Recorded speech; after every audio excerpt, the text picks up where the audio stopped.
ជាបោះបើកម្លាំងបប៉ានឹងពើជប់ផ្ទះមកដល់10វិនាទីទេប្រកាសជាខ្សោះឈាមស្លាប់អាយមិនដឹងមេខ្ពស់អីក្រាស់មែនមិនដឹងរាក់ជ្រៅបើជាសិនហូបឈូតកកនេះរួចប្រកាសជាជាចំខានទេ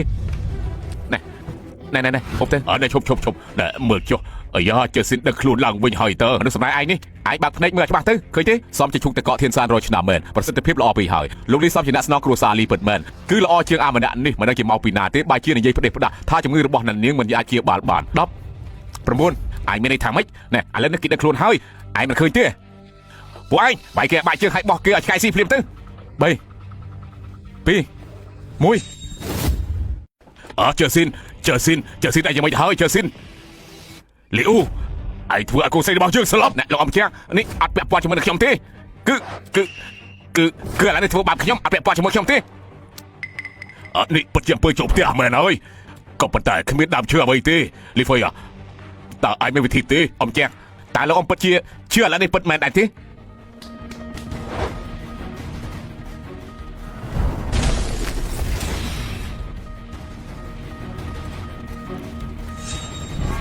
ធាតុទាំង5រុញច្រានគ្នាទៅមកមាសឈើទឹកភ្លើងដីទឹកដីបង្កើតឈើ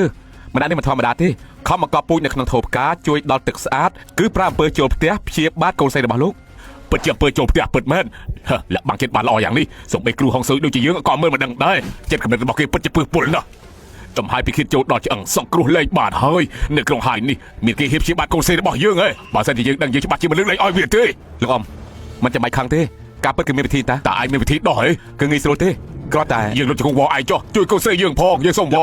លោកអ៊ំចង់លុតជង្គង់ដាក់គេតាមមែនទេលោកអ៊ំមិនចាំបាច់លុតជង្គង់ទេធ្វើអញ្ចឹងទៅត្រូវឯងលុតជង្គង់ទៅឯងឲ្យខ្ញុំលុតជង្គង់ដាក់ឯងមែនទេបានហើយលីអូគឺឯងមាននេះបញ្ចុកឈុកទៅកក់ឲ្យជើស៊ីនឲ្យជើស៊ីនខ្លាចជាអញ្ចឹងឯងនេះចង់ប្រកាយទៀតអីលោកអ៊ំខ្ញុំបើជើស៊ីនយ៉ាងម៉េចនោះយើងប្រកាសជាឲ្យគ្រួសារឯងសងជីវិតហើយបានខ្ញុំព្រមហើយ Boost Strong ញ៉ាំ Boost Strong ឆ្ងាញ់ជាងគេខ្ញុំលុតជង្គង់ក៏បានដែរបានហើយនៅឆាប់ជួយគេទៅនេះគឺជារឿងពីអញบอกខ្ញុំមែនទេសូមលោកគ្រូធំជួយដល់គេផងទៅជីហ្វៃលំហូរធាតុទាំង5មនុស្សមីដីយកខ្លួនមនុស្សធ្វើជាធាតុទាំង5បង្ក្រាបចំហាយពីធាតុនៅក្នុងខ្លួនអាយ៉ាពិតជាខ្លាំងមែនដឹកខ្លួនហើយពិតជាបានធូរពិតមែនស្មានមកដល់ជំងឺសំបីតែខ្ញុំក៏ព្យាបាលមិនបានឥឡូវនេះតែមួយផ្លែក៏ព្យាបាលជាពិតជាអ្នកក្លាហានវ័យក្មេងពិតមែនខ្ញុំសូមសរសើរកុំក្រើកនៅមួយកន្លែងទៀត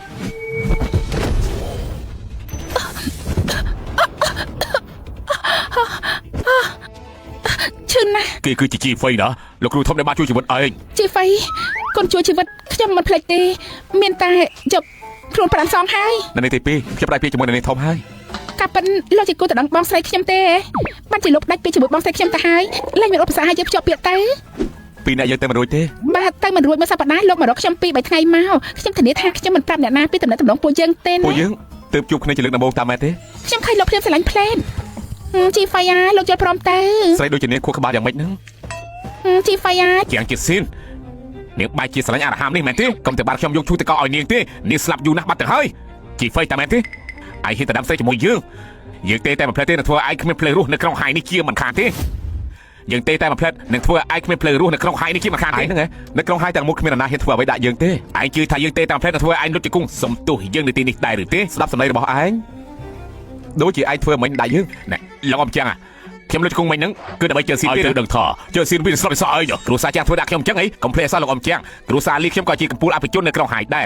ឮថាមករយៈមុនអាគារដែលអ៊ំសងនោះមានបញ្ហាហុងស៊ុយត្រូវឬទេតែខ្ញុំយល់ថាក្រុមហាយទាំងមូលនេះក្រៅពីរាជគ្រូចឹងលីឈីហើយនៅពុករបស់ខ្ញុំគួរតែគ្មាននរណាអាចសង្កត់អាគារនេះបានទេរីឯរាជគ្រូចឹងមិនងាយចេញមកក្រៅទេដូច្នេះអ៊ំមានតែពឹងគ្រូសាលីខ្ញុំអាគារអ៊ំបើមិនសង្កត់ទេដាំទុនអ៊ំ20000លានប្រហែលជាត្រូវខាត់បំរខានពិតជាគួរឲ្យស្ដាយខ្លាំងណាស់ដូច្នេះអ៊ំគួរតែពិចារណាទៅតើខ្ញុំនេះមានគុណសម្បត្តិឬអត់ឯងហ៊ានគម្រាមយើងផងអីខ្ញុំមិនមែនគម្រាមអ៊ំទេឲ្យតែអ៊ំចាត់ការឥឡូវតកូលជីនេះខ្ញុំអាចបញ្ចូលប៉ារបស់ខ្ញុំឲ្យគាត់ជួយសង្កត់គ្រឹះឲ្យអ៊ំ